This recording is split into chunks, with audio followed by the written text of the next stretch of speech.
Vamos a dar paso a la explicación de los subgéneros de la ciencia ficción. El primero es la distopía. En la imagen tenemos 3 fotos, 2 de ellas corresponden a V de Vendetta. Es un cómic y también una película bastante conocido por la máscara que porta el personaje principal. Y la otra es de El Gran Hermano, es un personaje, un ente que aparece en la novela 1984 de George Orwell. Y en esa imagen el Gran Hermano es autoritario y está observando a todas las personas que viven en esa sociedad. ¿Por qué son ejemplos de distopía en las imágenes anteriores? Porque en una distopía se nos describe una sociedad que es indeseable en sí misma. Es una sociedad en la cual las personas están sometidas a un poder autoritario y maligno. Distopía es lo contrario a utopía. Utopía en griego significa lugar que no existe, es decir, es un lugar ideal, perfecto, que no puede ser concebido en nuestra realidad. Y la distopía corresponde a mal lugar, es decir, es una sociedad en donde hay pobreza y violencia, se pasa por sobre los derechos de las personas, y es una sociedad en donde hay un crimen mínimo, pero es porque es demasiado autoritario todo. Todo está basado en la observación completa de las personas. Estas distopías nos muestran una sociedad deshumanizada, en donde ya no importan las emociones de las personas, en donde existen gobiernos tiránicos. Tenemos gobernadores que no se sabe quiénes son, que pueden ser un ente, puede ser una persona, pueden ser muchas, o puede que en realidad no exista un líder que haya sido creado, como en el caso de 1984. Son sociedades que están determinadas por desastres ambientales o escenarios de cataclismo en donde la humanidad ha perdido sus facultades, ha perdido su comodidad. Entonces, en estas sociedades distópicas van apareciendo ideas acerca de cómo el ser humano es reprimido, cómo lo está pasando mal, y tienen problemas para desenvolverse con libertad, para decir su opinión o para ir en contra del sistema. Tenemos acá la trilogía de las distopías. En primer lugar, un autor que ya había mencionado en el Power anterior, Ray Bradbury, escribió Fahrenheit 451. En esta novela se intenta recrear lo que ocurrió en el medioevo. A la gente se la obliga a ser ignorante porque hay una quema de libros. Y existen unos bomberos que ahí están en la portada del libro, que van destruyendo todos los libros que encuentran. Entonces, cada libro que ellos detectan lo van destruyendo. Ya no existe ninguna forma en que las personas puedan nutrirse de nuevos conocimientos. Entonces están sumidos en la ignorancia. ¿Por qué se llama Fahrenheit 451? Porque esta es la temperatura a la cual se quema un libro. La historia también es una metáfora de cómo la internet y las tecnologías nos hacen olvidar adquirir el conocimiento a través de la lectura, cómo las personas se van olvidando de leer. Eso es lo que también nos quería manifestar Ray Bradbury en esa obra. Luego tenemos 1984. Es una novela que se trata de una sociedad totalitarista. Las personas están siendo vigiladas constantemente, incluso en sus propias habitaciones, por este ser, este ente que se llama Gran Hermano. Al final de la novela nos cuestionamos si realmente existía el Gran Hermano o había sido creado solo para controlar a las personas a través del amedrentamiento, a través del miedo. Las personas que intentaban rebelarse dentro de esta novela eran torturadas en una habitación llamada Habitación 101, en donde se le mostraban sus peores temores. Y Un Mundo Feliz de Aldous Huxley es bien parecida a 1984, pero lo que ocurre en esta novela es que, como se ha desarrollado tanto la tecnología, las personas son aparentemente felices. Ya no hay pobreza, se maneja todo por la tecnología, incluso se manejan los nacimientos de los seres humanos, y existe lo que se llama hipnopedia. este término fue creado en esta novela. Significa que se manipula a las personas a través de los sueños. Entonces no existe temor, no existe nada, no existe amor, no existe miedo, pero obviamente esta sociedad es aparentemente feliz, ya que en el fondo, al eliminar los sentimientos, los seres han dejado de ser humanizados. Incluí un fragmento de la novela que resume bastante bien la filosofía que se presenta en ella. Dice: una dictadura perfecta tendría la apariencia de una democracia, es decir, tendría la apariencia de un lugar en donde todos son libres, pero sería básicamente una prisión sin muros, porque las personas dentro de esta novela no veían lo que las limitaba porque estaban obligadas a ser aparentemente felices, en la que los presos ni siquiera soñarían con escapar. Sería esencialmente un sistema de esclavitud en el que gracias al consumo y el entretenimiento los esclavos amarían su servidumbre. En otras palabras, estamos hablando de una sociedad hipotética en la cual a las personas se las obliga a concebir que su mundo en el que se desenvuelven es un mundo perfecto, siendo que en realidad no lo es, porque un poder superior, un ente abstracto y autoritario, los obliga a vivir de una forma sin libertad de ser realmente quienes son.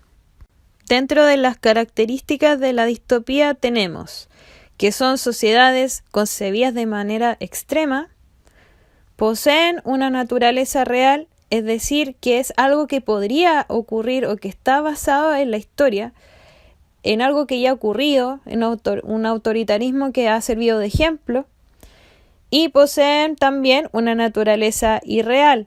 Es una sociedad que tiene rasgos de perfección, pero de forma aparente. Las políticas presentadas dentro de estos relatos son ilusorias, es decir, son ilusiones, son imaginadas y la gente es controlada a través de la ignorancia. Incluí unos ejemplos de distopías. La primera es V de Vendetta. Había mencionado anteriormente que es un cómic y una película de carácter distópico en donde se nos muestra una sociedad inglesa que está subyugada por poderes superiores. Y el protagonista, del cual ven ahí la imagen, intenta rebelarse y llamar a otras personas a que se unan a su rebelión. Otro ejemplo que tenemos acá es los Juegos del Hambre. Es una distopía porque en este mundo, en este escenario, las personas están obligadas a entrar en un juego en el que participan y en el cual deben asesinar a otros o ser asesinados para poder conseguir alimento. Entonces las clases sociales están muy diferenciadas, hay clases privilegiadas y clases pobres que deben hacer cualquier cosa para poder obtener el alimento. Tenemos también un anime distópico extremo, se llama Attack on Titan y nos muestra una sociedad en la cual el ser humano está encerrado en murallas porque afuera hay unos gigantes llamados titanes. ¿Y por qué distópica? Bueno, no solamente por este elemento fantástico de los titanes que si llegan a entrar a la ciudad se van a comer a los seres humanos, sino porque las murallas están distribuidas de acuerdo a clases sociales. Las personas que tienen mejor clase social tienen murallas más altas y están más protegidos que las personas pobres. Y obviamente cuando se rompe la tranquilidad dentro de este mundo y entran los titanes a la ciudad, los primeros en caer son la gente pobre y la clase trabajadora, quienes son comidos de manera injusta, mientras que la clase alta no se preocupa más que por su propio bienestar. También tenemos la serie de capítulos de Black Mirror. Esta serie recibe su nombre de los espejos negros, que serían los elementos o aparatos tecnológicos como celulares, tablets, televisores. Y lo que nos dice es que a través de esos dispositivos estamos siendo controlados sin saberlo. Entonces, Black Mirror tiene dos sentidos. Espejo negro por el material del que están hechos estos aparatos tecnológicos y porque es un espejo que no nos deja ver lo que está más allá de la internet. En esta serie de capítulos hay diferentes escenarios en los cuales las personas son controladas o humilladas por estas tecnologías, por no saber utilizarlas o por ser manipulados por aquellas personas que manejan mejor el Internet. También presenta capítulos en donde se habla acerca de lugares creados de manera virtual y nos presenta el cuestionamiento de dónde queremos vivir realmente. ¿Queremos vivir en nuestra vida real o queremos vivir en un mundo virtual creado para saciar nuestras necesidades? Pasamos al cyberpunk. El cyberpunk es un subgénero de la ciencia ficción. También es distópico y se considera que es un subgénero de la ciencia ficción distópica. ¿Por qué?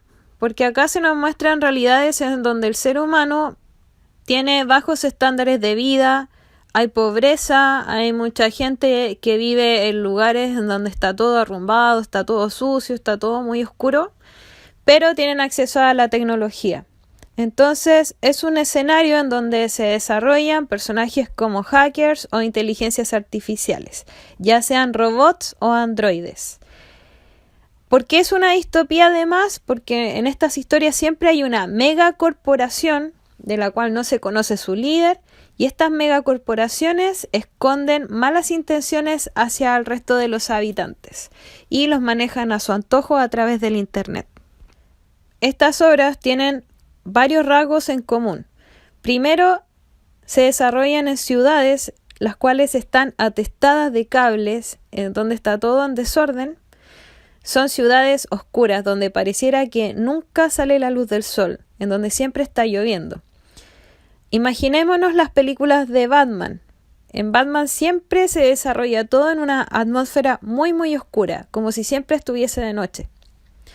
Otro rasgo es que el protagonista siempre es un hacker que descubre una verdad acerca de una megacorporación e intenta rebelarse ante ella. Por eso lleva el nombre de cyberpunk, porque el punk es una rebelión. Entonces el personaje siempre es un rebelde, ¿ya? Entonces de ahí viene el término. Otras ideas que acompañan a esta trama principal es la existencia de robots que tienen sentimientos propios o que entran en conflicto por saber si realmente pueden sentir algo o no. Y al mismo tiempo van entrando en problemáticas con los seres humanos, quienes no los aceptan o quienes los relegan a un segundo plano. Otro ingrediente que se incluye es la novela policíaca. En general, en esta historia se comete un asesinato en la cual el criminal es siempre un robot o un androide y existe un detective humano o androide que comienza a perseguirlo. En estas historias, lo virtual y lo real no tienen un límite, se entrecruzan. Entonces, las personas viven constantemente relacionadas o inmersas en el mundo tecnológico. Una novela por antonomasia que presenta la idea del cyberpunk es Sueñan los androides con ovejas eléctricas de Philip Dick. En esta historia existe un planeta arrasado por un polvo radioactivo y los animales han desaparecido por completo. Por lo tanto, solo existen animales mecanizados, que son robots. Las personas que tienen mayor poder económico son las que pueden tener estos animales. Y la historia se centra en que se crean unos Nexus, que son unos androides de última generación, que son tan parecidos a los seres humanos que no se pueden casi distinguir. Estos Nexus fueron creados para desarrollar tareas que los seres humanos no querían hacer, pero se rebelan y desean vivir una vida normal. ¿Por qué se rebelan? Porque los seres humanos pensaron que la única forma de que estos robots o androides no desarrollaran emociones y se volvieran contra ellos era dándoles solo 4 años de vida. Entonces los androides quieren dejar de trabajar y vivir el tiempo que les queda en paz y ser felices. Dentro de este conflicto aparece un detective que sigue a estos androides y ahí se desarrolla el conflicto de la novela.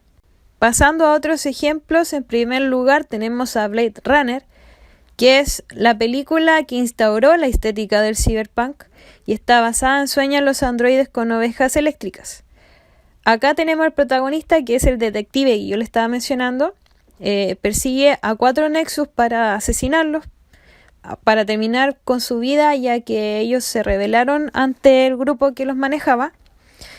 Pero también se agrega la idea de que existen androides que no saben que lo son, porque se les han implantado memorias humanas. Entonces, los personajes de la historia tienen que pasar por una serie de pruebas para poder distinguir si son androides o no. La película nos muestra un debate filosófico y ético. ¿Qué es realmente la vida? Porque los androides llamados Nexus querían disfrutar de los últimos momentos que les quedaban en paz, sintiendo el amor, sintiendo la amistad, pero estaban destinados a ser destruidos por sus creadores. Y ellos se preguntaban por qué les dieron tan poco tiempo de vida, para qué los crearon si ellos solamente iban a sufrir. Entonces, por eso se plantean muchas ideas que son típicas de la ciencia ficción. Dentro de la estética de la película tenemos que los personajes tienen una vestimenta que se relaciona completamente con el cyberpunk. Tenemos que la ciudad es oscura, siempre está lloviendo, que tiene edificios muy altos y hay mucha tecnología, pero al mismo tiempo la gente vive en clases sociales muy distantes. Los que tienen mayor poder tienen mucho lujo, disfrutan de muchos beneficios, mientras que la gente pobre tiene que vivir en barrios sucios, llenos de basura o llenos de desorden. Matrix es una película que nació directamente de Blade Runner. Es una película cyberpunk que nos narra el otro lado. ¿Qué pasaría si los seres humanos son esclavizados por los robots? Entonces los robots se alimentan de la energía de los seres humanos, manteniéndolos conectados a una realidad virtual. Por lo tanto, en esta película se nos plantea ¿qué es real? Nos plantea el cuestionamiento de si la realidad virtual fue creada por la mente de los seres humanos, ¿esta es real o no?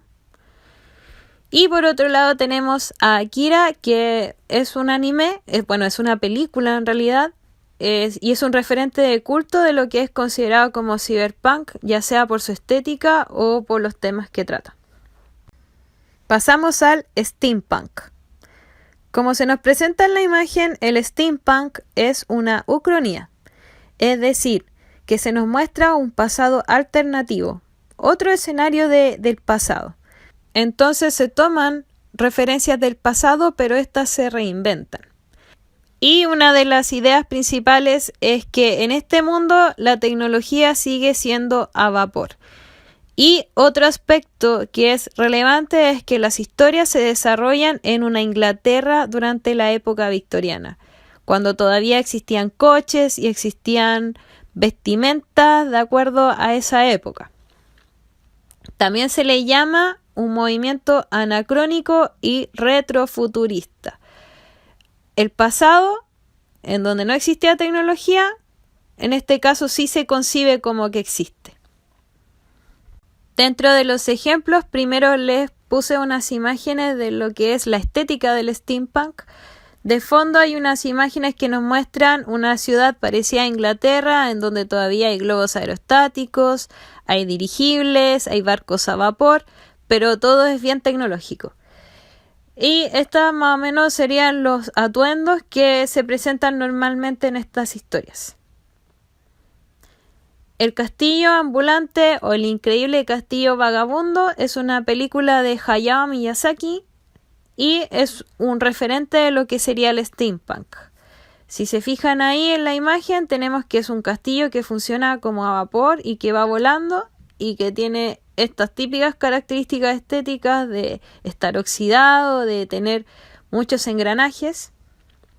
En general, lo que más importa para definir lo que es el steampunk es que cumpla con los aspectos que yo les mencioné, pero también que se presente una estética particular.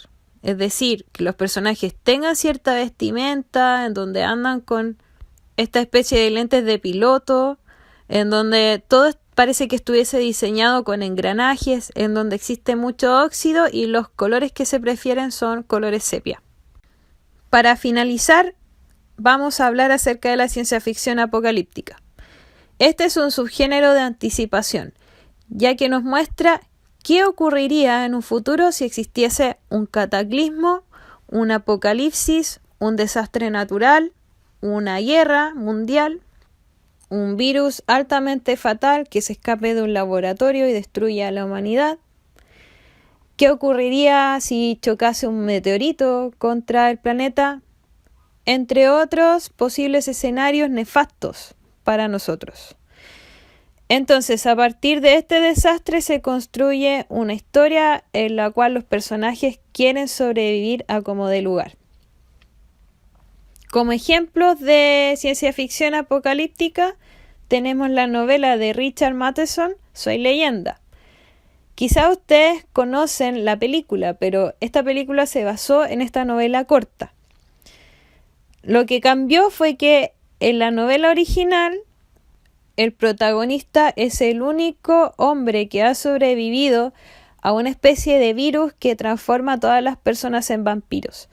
Entonces todas las personas están esperando a este hombre afuera de su casa, él no quiere salir por ningún motivo, y lo están esperando para convertirlo al vampirismo. En Soy Leyenda, la película, se cambian los vampiros por una especie de zombies que durante el día duermen y durante la noche son más activos, entonces igual guardan esa relación con los vampiros. Y también se nos muestra que este último ser humano intenta sobrevivir a esta catástrofe. Y por otro lado tenemos la novela de Cormac McCarthy llamada La carretera. También existe una película que se basó en este libro y nos cuenta la historia de un padre y su hijo. Estos personajes son los últimos humanos que aún guardan una civilización o una humanidad, ya que todas las personas se han transformado en salvajes que solo quieren alimentarse. En el mundo no existen animales, no existe más comida, ya que hubo una especie de catástrofe de la cual no se menciona. Lo único que se dice es que todo se cubrió de una ceniza, que el cielo está de color gris, que nunca más salió el sol y cae una especie de lluvia radioactiva. Entonces el padre cuida a su hijo, ya que las personas están hambrientas y ya se imaginarán lo que ocurre dentro del libro. El padre conduce a su hijo a través de la carretera para llevarlo a un lugar donde aún exista la esperanza y donde aún existan humanos que no piensen en comerse a otros. Entonces, la historia se basa en eso, en que el padre le enseña a su hijo lo último que queda de moral en un mundo muerto y sin esperanza. Y con eso terminamos la larga explicación acerca de la ciencia ficción. Cuídense mucho, cualquier duda, por favor no duden en consultarme. Saludos.